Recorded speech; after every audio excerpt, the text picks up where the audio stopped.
What's up guys, RJ243 here doing my review of the Jackbox Party Pack 2. Continuing our Jackbox Party Pack series, we are now doing the second game, Jackbox Party Pack 2.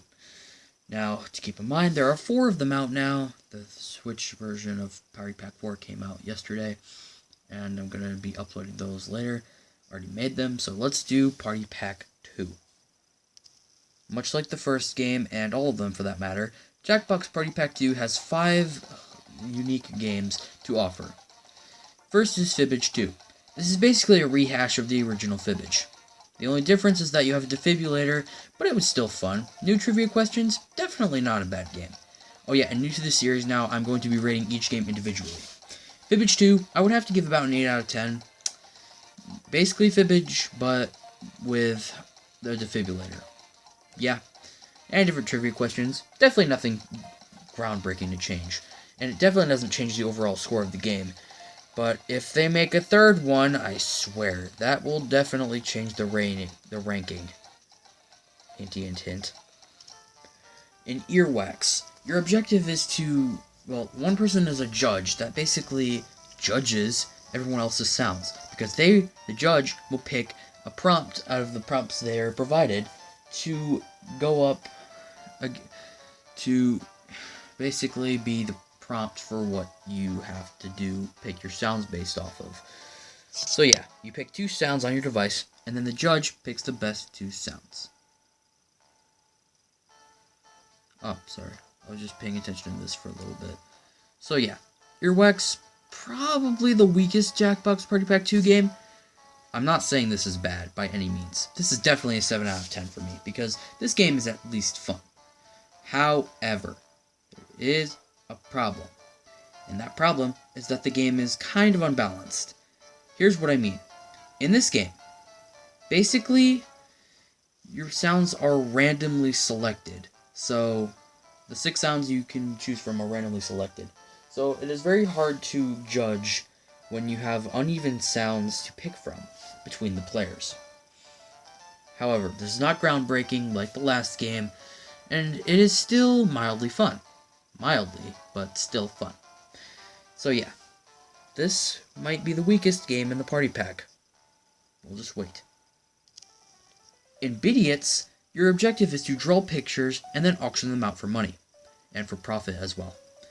So, the game gives you pictures to profit from, like in Drawful, but then it becomes completely different. Like an actual bid, you basically bid on the pictures. And based on how much value they have, and based on how much the person pays for them with their own profit, which starts at $3,000, and they can loan $1,000 later from the loan shark bank. If you pay more than the actual value of the picture, you lose the amount of money that you subtract your amount from the actual amount from, which there shouldn't be math in that. I just did that myself. So basically, you pay for less than the actual value, you get money based on all that. You pay more than it, you lose the profit amount that you paid more than. So yeah, I basically described everything right there. Bidiots is definitely a fun game. It's probably the middle ground for me. Bidiots is definitely a fun experience. Sometimes. Not all the time, but sometimes. Also, I like how they decided for like a game with bidding. I would have never expected that from a Jackbox game, especially in 2015. That's early, honestly. For the second party pack, wow. Jackbox, you guys have really... People at Jackbox Games really outdid themselves with this one. I give this one an 8 out of 10. Again, not the best, but definitely in the middle. In Quiplash XL, you're basically given some weird questions that you have to answer in the funniest ways possible. After that, your answer goes up against someone else's answer, and basically everyone votes on which one they like better. You get points based on how many people picked your answer. The audience can also affect this game. Oh yeah, by the way, new to this game, Jackbox Party Pack 2 is an audience feature. So, basically, you get points based off of how many points based on how many players like your answer, including the audience. The audience can easily turn this game around if they like someone else's answer more than, well, if they like your answer more than someone else's, or vice versa. Again, well, not really yet, but this game, man, this is a 10 out of 10. Definitely worth it. This game is so much fun to play. It's so fun that I can probably see myself playing it 5 years later. We'll get more to this later. Hinty and hint again. Quiplash is so funny. Like, literally, I could be on the ground crying because it's so funny. Jeez.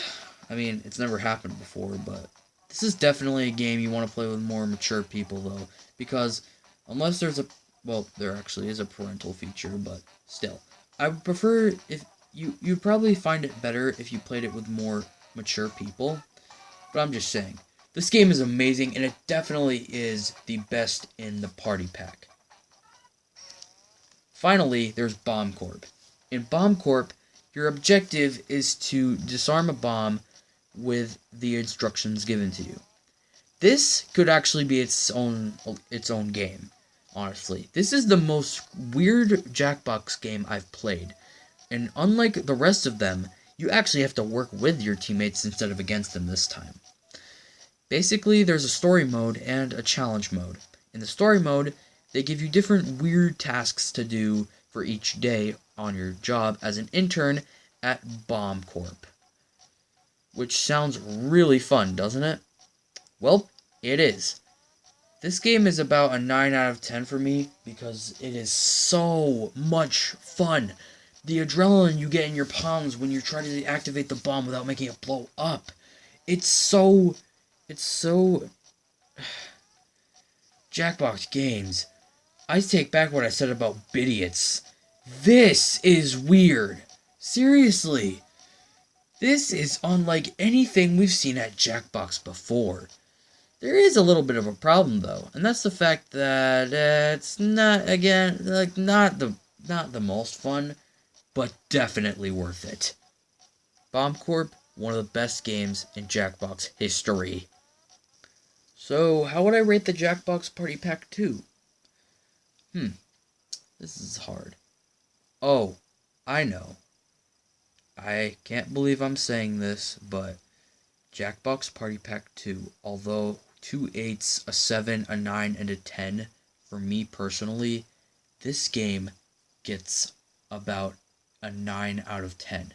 I know, it's a little bit hard to say that because of the fact that one of the games was a 7, but the good games are definitely much, even the 8 games feel like 9s to me because they're all so fun to play. Every game in this pack is fun to play. Unlike Party Pack 1, I can see myself replaying all of them. Even Earwax. Although, I have to say, I am not as impressed with this as I am with the first one. Although I find it much better, I still don't find it as weird or unique. And that's only because Word Spud, although it failed, it was at least unique. In a way, I guess. And Drawful as well. So thank you guys so much for watching. And leave a like if you enjoyed and subscribe. See you later, guys.